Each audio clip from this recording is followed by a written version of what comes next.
metaverso é um espaço digital no qual você consegue realizar uma série de atividades que antes eram possíveis apenas presencialmente, fisicamente. Então o metaverso ele veio aí com toda essa questão de tecnologia para fazer com que as pessoas possam se encontrar e ter uma experiência de contato, interação muito mais rica do que a gente tem tido hoje à distância. Tá bom, mas só tem um problema. Esse incrível espaço virtual ainda não está pronto. Há muita incerteza, falta muito desenvolvimento tecnológico. Por exemplo, os óculos precisam evoluir, assim como toda a arquitetura desse novo mundo que promete movimentar mais de 8 trilhões de dólares até 2030. Mas até lá já tem muita gente investindo em tecnologia para ganhar dinheiro agora e se preparar para o futuro, como é o caso do Bruno Pedrosa, sócio fundador de uma empresa que integra interatividade, design e propaganda. É algo implacável, é algo que a gente já vê as maiores empresas do mundo colocando investimento e gente para produzir esse futuro, né? Então imagino que até 2025 a gente já tem avanços legais, 2030 a gente já deve estar próximo de algo bem maduro, né? E o metaverso é algo que talvez venha aí com tanta força quanto a internet, né? E vai transformar as nossas vidas de uma maneira que a gente nem imagina ainda. O avanço das ferramentas de realidade virtual vai além da propaganda e dos projetos audiovisuais. Há eventos, espaços virtuais para consumidores e projetos arquitetônicos que fomentam esse mercado. Outro motor fundamental dessa indústria é o universo dos games, que já faturou bastante com a comercialização dos tokens não fungíveis, as chamadas NFTs, um dos elementos que abastecerá o metaverso. Mas é bom ficar ligado. Há muita especulação financeira nesse ramo. Só de bater o olho você já está vendo que o negócio está bem desvalorizado.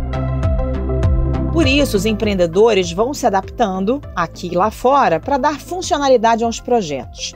Já são muitos brasileiros que desenvolvem atividades úteis nos dias de hoje e que miram a inserção no futuro metaverso.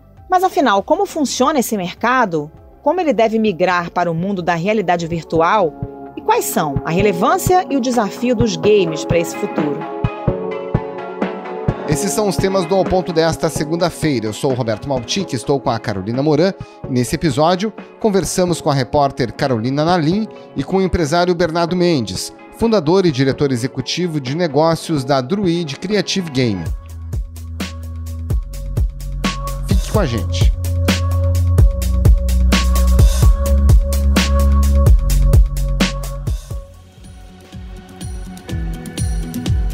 Carolina Nalim, o metaverso ainda é uma construção, né? Mas muitas das tecnologias que vão permitir a existência desse ambiente já existem hoje e têm aplicações na nossa economia agora mesmo, né? Quais são essas tecnologias e como elas se aplicam na atualidade? Então, o que os especialistas dizem é que o metaverso de fato só vai se tornar algo mais consolidado daqui a uns 5 ou 10 anos, né? Mas são as tecnologias que a gente já tem hoje que vão permitir com que esse metaverso de fato consiga unir o real com o virtual, que é a grande promessa aí das empresas. E aí a gente pode citar pelo menos 2 tecnologias que já são tecnologias que já proporcionam um pouco de imersão, né? E aí a gente tem a realidade virtual e a realidade aumentada. Então, só para dar um exemplo, quando a gente fala de realidade virtual, a gente pensa numa experiência imersiva, onde você tem ali um ambiente possivelmente em 360 ou em 3D, que você pode visualizar aquele espaço ali, geralmente através de um óculos de realidade virtual para isso.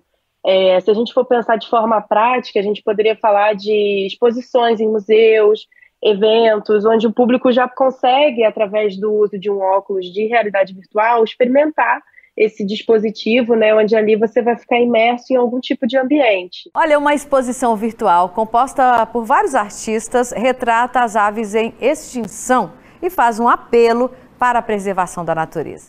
Isso também já tem, além do óculos, a gente tem também dispositivos de sensor de movimento. Então, ao mesmo tempo em que você usa um óculos, você pode também movimentar as mãos, segurando algum tipo de controle e aí poder fazer alguma atividade, né? Mas você não precisa também de uma exposição para isso, você pode comprar o seu óculos virtual, testar isso com outros jogos em casa, enfim. E a gente tem também a realidade aumentada, onde a ideia é você sobrepor o mundo físico com elementos digitais em uma tela 2D.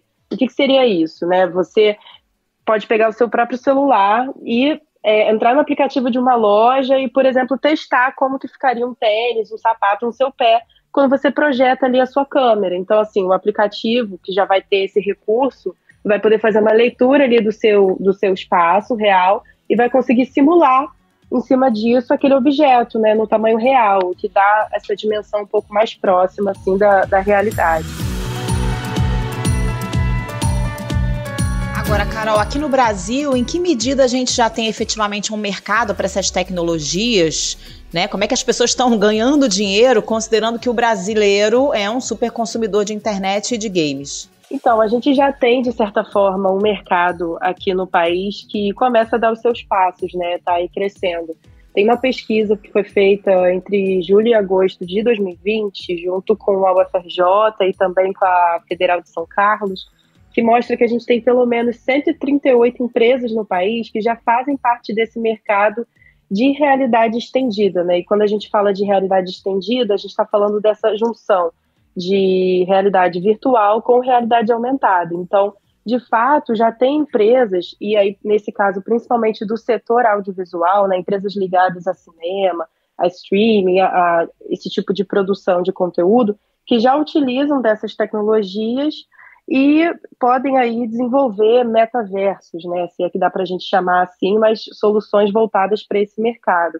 Não só dentro do audiovisual, isso também já existe, mas também dentro da própria área de games, né? Os especialistas do setor de games falam também que, pelos jogos serem, de fato, uma porta de entrada para o metaverso, né, porque é um ambiente de muita experimentação, bastante identificação e imersão também ali do usuário, os jogos brasileiros também, que têm um grande potencial frente ao mercado internacional, também já tem ali galgado os seus lugares, né? Inclusive, a nossa economia brasileira, né, muita gente fala que ela se caracteriza pela chamada economia criativa, né? E aí a gente tem os empreendedores que estão voltados para esse mercado. Quais são as principais apostas dele para ganhar dinheiro efetivamente com isso, até mesmo considerando que a concorrência lá fora deve ser bastante alta? Sim, verdade. Assim, eles dizem que é difícil, né, a gente também concorrer com o cenário externo, mas ainda assim a gente tem muito talento aqui no Brasil que permite com que a gente fomente já alguns negócios. Então, a gente tem uma série de empreendimentos aí que já estão sendo criados. A gente pode citar, por exemplo, empresas que já oferecem essas soluções de realidade aumentada que eu comentei para o varejo. Então, a gente tem startups focadas nessa criação de objetos em 3D, que são possíveis aí de serem projetados, seja para e-commerce ou para aplicativos de empresas. Você tem também companhias que desenvolvem soluções de realidade virtual, para empresas que querem, por exemplo, durante o lançamento de um carro, elas podem levar os seus clientes a experimentarem como seria estar naquele novo carro, né? Enfim, você pode ter ali uma série de aplicações para a realidade virtual, né? Isso se aplica a diversos setores e isso já tem acontecido aqui. Você tem também na área do marketing, que é uma aplicação também que tem estado mais recorrente agora, empresas que estão trabalhando com a inserção de artistas em ambientes virtuais, né, que são aí, alguns deles considerados até essa porta de entrada para o metaverso. Então você tem empresas que estão colocando artistas em jogos como Fortnite, Roblox. Então, assim, mesmo que esses ambientes, né, desses jogos ainda sejam aqueles lugares onde o usuário ainda fica olhando para uma tela, seja a tela do celular, a tela da TV, ele tem ali dentro daquele ambiente do jogo já um contato virtual com o artista, ou então com alguma exposição de arte. Várias empresas dentro e fora do Brasil já têm trabalhado com isso, né? Outro tipo de aplicação interessante, assim, para fechar, é também na moda, né? Você pode ter, por exemplo, uma exposição real, né, onde você vai até alguma exposição de arte, aí você chega lá e vê você abre um QR Code e a partir dali você utiliza um filtro no Instagram para testar uma peça digital. Isso pode servir tanto para moda, mas também para a parte mais artística, né, de você desenvolver uma peça exclusiva para o ambiente digital e muitas pessoas testarem. Então, enfim, tem uma série de aplicações aí, de negócios que já estão tendo bastante aceitação também das empresas, né? Algo que os especialistas relatam que antes da pandemia também havia uma certa dificuldade de você poder propor isso ao mercado, assim. Carol, antes da gente falar sobre o metaverso em si, o mercado das NFTs está bombando já, né? O que tem atraído interesse pelas NFTs? Isso está sendo usado para quê? Esse mercado de NFTs é um mercado assim, bastante vasto, né? A gente sabe que tem muitas aplicações para isso, mas se a gente for pensar, por exemplo, na área dos games, a gente tem agora um universo que está começando a crescer muito, que são os jogos play to earn, que são jogos que a gente chama de jogos feitos para você jogar e ganhar, né? Você tem uma certa recompensa ali. E muitas dessas recompensas são em NFTs. Então, você, a partir do momento em que você joga, você acumula algumas NFTs ali dentro e você também pode vendê-las depois para outros usuários. Então, você vai criando ali uma economia de transação de NFTs ali, né?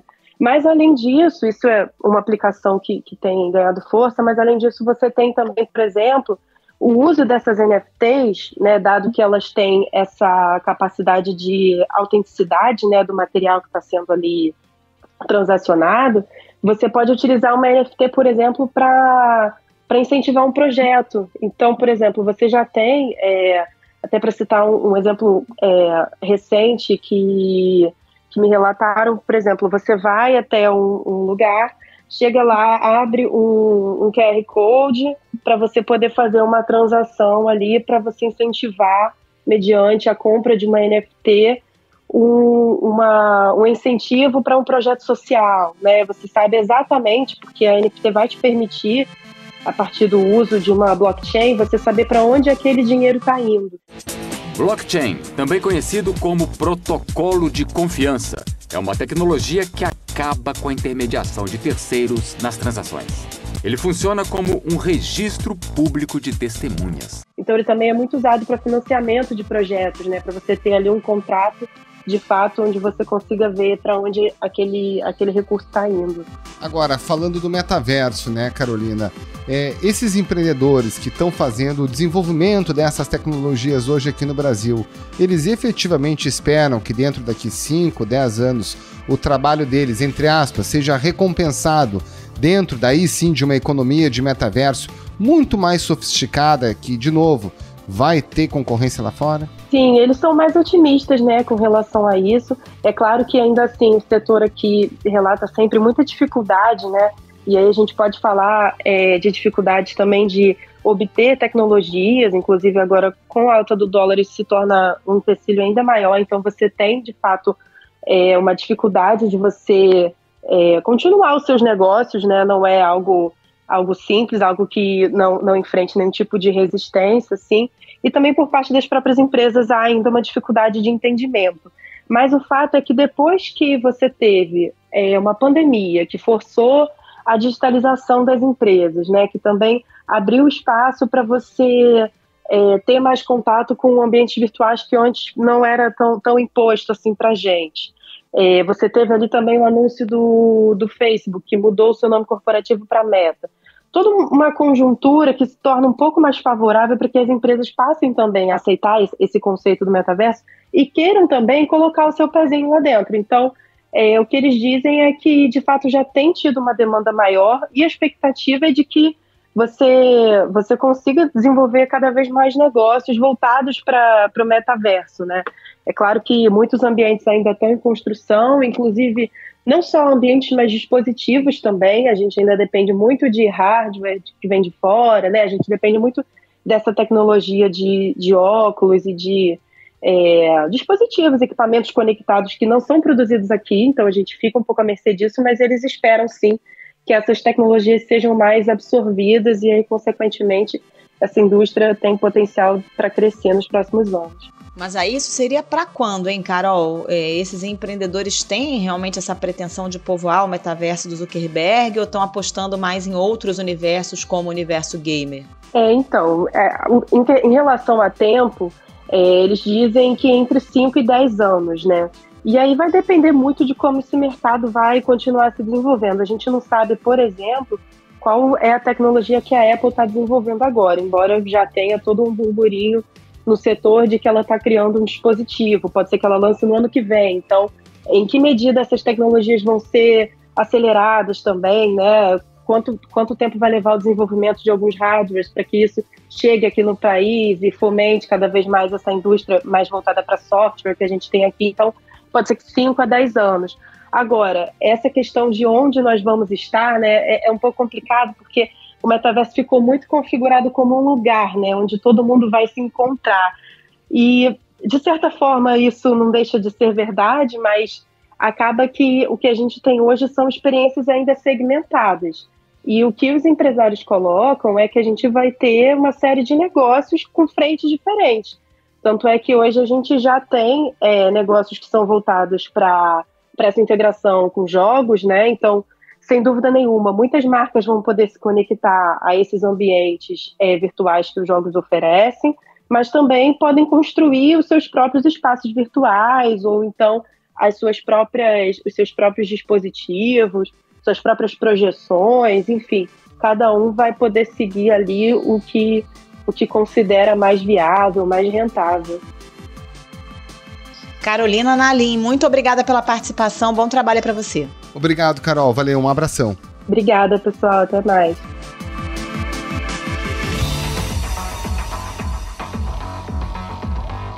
Bernardo Mendes, como a gente conversou agora com a Carolina Nalim, os games, na verdade, são a porta de entrada para esse mundo do metaverso. E aí tem duas economias que acontecem de forma absolutamente paralela. A dos usuários dos jogos, que utilizam a tecnologia do blockchain, as NFTs, com todo o risco que envolve a utilização e a comercialização desse tipo de produto digital. E tem uma outra economia que é justamente o do desenvolvimento desse tipo de tecnologia dentro dos games, que no futuro pode ser usado no metaverso.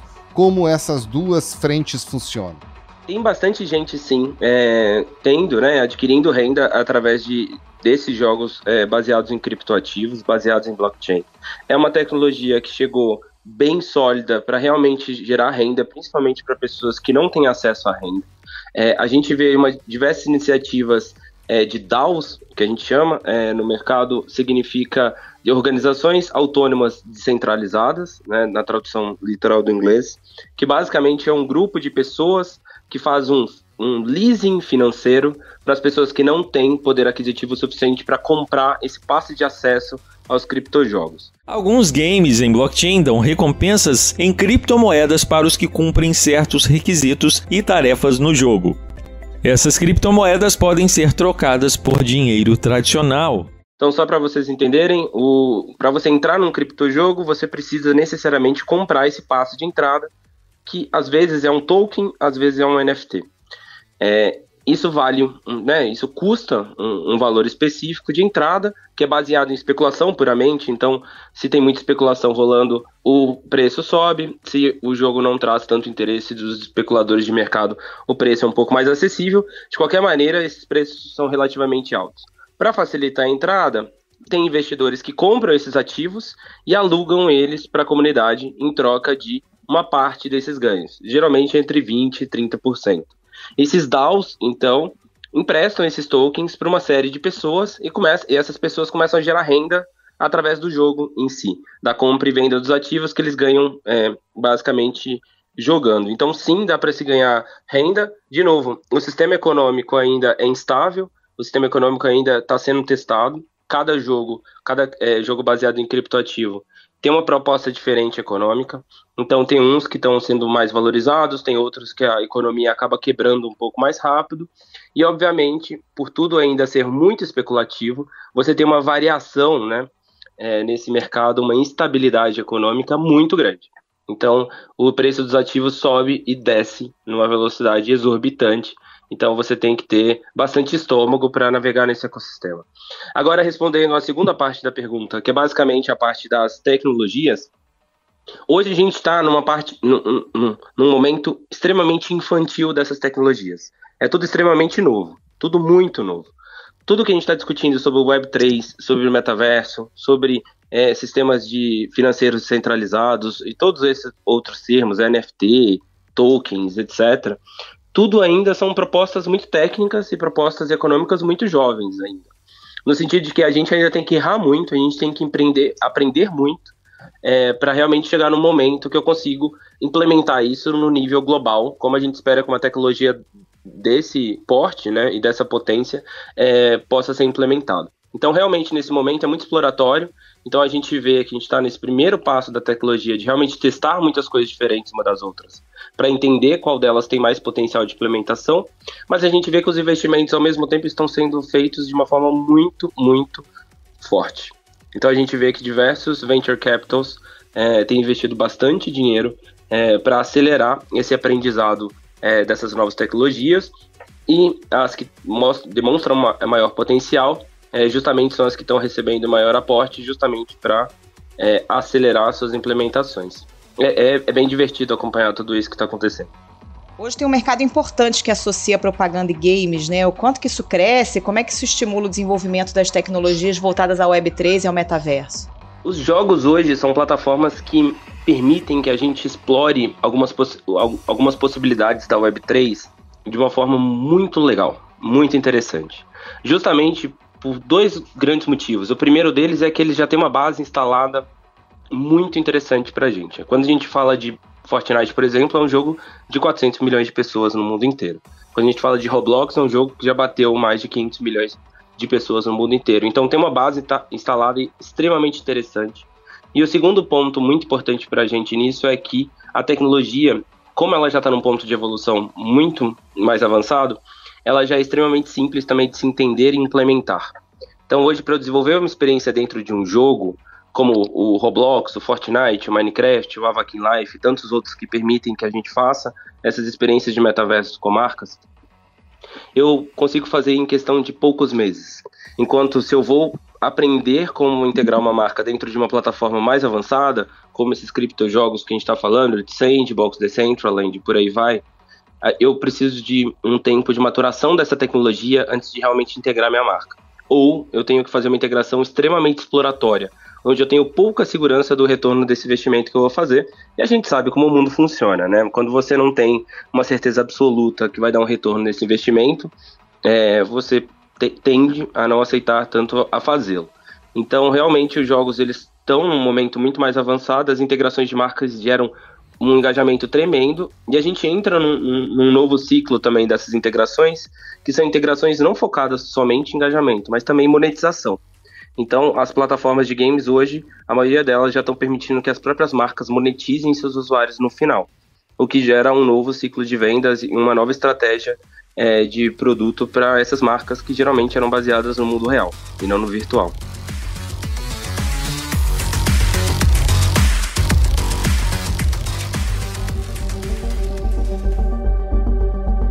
Agora, Bernardo, quais são as qualificações ideais para a profissional que quer trabalhar nesse tipo de empreendimento focado em tecnologia e olhando para frente, né? Quais são as qualificações mais importantes e quais são as oportunidades hoje nesse mercado? Elas são grandes?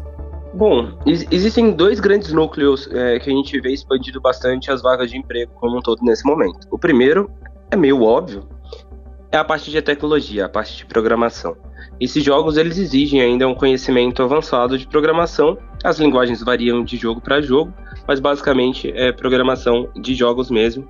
Existem inúmeras vagas nesse sentido e hoje tem uma ausência de mão de obra especializada nesse segmento, né? Quando a gente conversa com as próprias empresas do Brasil que trabalham nesse segmento de desenvolvimento de software como um todo, não necessariamente de jogos, a gente vê que realmente tem mais demanda do que das empresas de contratação do que realmente currículos na database ali do RH.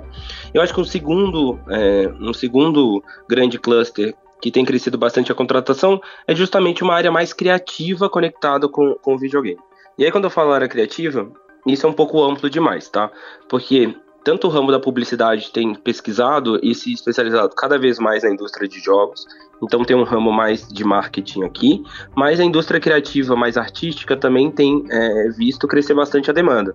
Então tudo que eu estou falando de experiência, tudo que eu estou colocando no ar dessas integrações, passam por um trabalho, né, extenso de artistas gráficos, que são especializados em 3D, em criar essas experiências dentro desses jogos.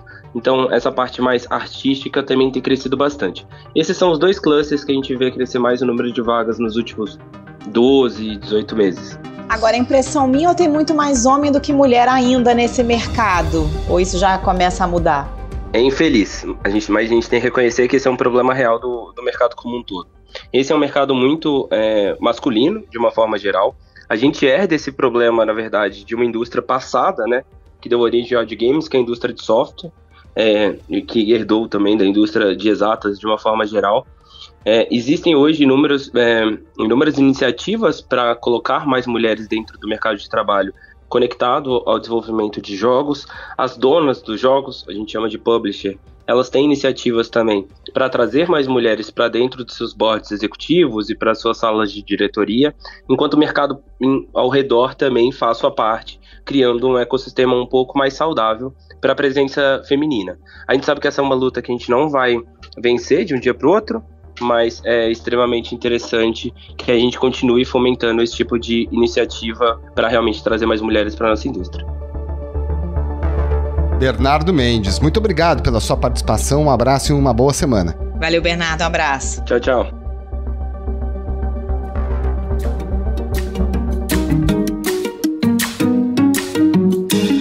Esse foi o Ao Ponto de hoje, o podcast diário da redação do Globo. Nessa conversa, a gente conta com a participação de toda a equipe do jornal, as mesmas pessoas que levam até você informação e análise de qualidade todos os dias. Quer saber mais? Assine o Globo. Acesse assineglobo.com.br e confira todas as notícias e reportagens especiais. Nesse episódio, além dos áudios da TV Globo, a gente utilizou áudios dos canais no YouTube Academia Criptomaníacos e Dollar Maker. A produção é da Vitória Alves e a edição do Luan Oliveira. Tchau. Até mais.